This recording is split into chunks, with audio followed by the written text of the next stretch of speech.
That is the World Trade Center, and we have unconfirmed reports this morning that a plane... That looks like a second plane. Oh, my God. Oh, my God. I was getting treatment on my knee in the training room.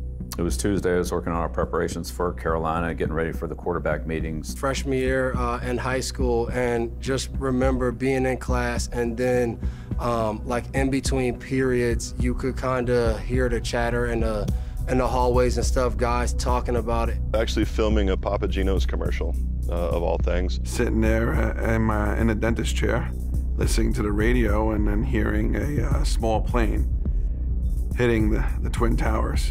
I was getting ready to go to high school before zero period, obviously living on the West Coast.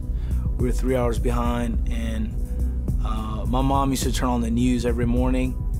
She had the news on, the volume was not up, and I looked over at the TV and I saw the towers, and then I saw the plane, and I remember thinking to myself, must be like a new movie coming out.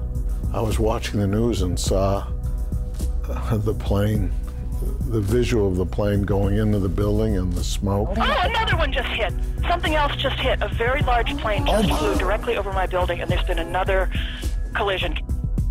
And I thought, oh my goodness, my wife, my sweetheart, went to New York on the 7 o'clock shuttle. Most of the people working on the set were from New York, and so when this happened, they were all on phones back trying to check on their loved ones and all of that. And I remember, obviously, everything stopped. I had the TV on one screen and watching the video on the other screen, trying to, work on the Carolina preparations. And pretty soon, it was, you're not even watching Carolina. It was just, totally consumed by the events of that morning. A morning, unlike any other.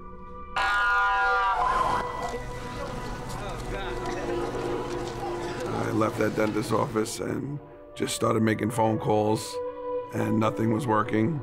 Busy signals, all types of warnings. I couldn't reach anybody in my family that is down there in the New York area. Knowing that my three brothers that are New York City firemen are there, to find out that one of my brothers, Jimmy, was one of the first responders into Tower 1. And, Tower 2 got hit second but fell first, to turn around now and was running out with the building falling behind him. After sitting in front of the TV all day and waiting and waiting and waiting, and my father telling me that everybody was safe in my family, but knowing that many others weren't safe, and it was tough to think about. I spent a lot of time speaking with Commissioner Tagliabue and supported the decision not to play at that point in time. Got on a conference call with the NFLPA, and where all the players were unanimous that we needed a little bit of time for America to sort of mourn and sort of digest the entire situation. So not playing that first week, I think, was the right decision, and we all agreed upon it. Once the NFL had canceled that weekend, I had jumped in the car because they opened up the bridges and tunnels, the only way to get home to Staten Island. And then getting to my parents' house, and my brother walking in the house, and no words were needed to be said. He gave me 2 fingers close together, just like this, and just gave him a great big hug.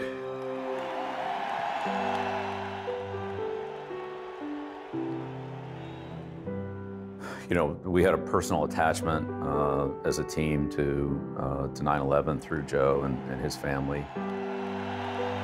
I think it's only fitting that a person like Joe would run out for the Patriots with the American flag at that time. Obviously, his family, we all know, American heroes for what they've done. Just proud that Joe was a part of our team, and that we could share with his family this sort of celebration that, we're still standing. We're all still standing here. Every time you see that video, it brings you right back to that exact moment. I can't imagine how proud Joe felt just representing, obviously, his family and his brothers, but just all of those men and women that sacrificed a lot. When people up in New England can cheer for New Yorkers, that's pretty unique. Doesn't happen too much, but that was part of the thrill of seeing the Andruzzis Joe coming out with those flags. It was a spur-of-the-moment thing, but also going out there and joining my brothers at midfield and giving them a great big hug.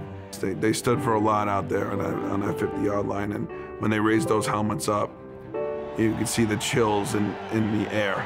That weekend was our symbol of our strength and how that we were still here and playing football and proud to be doing it.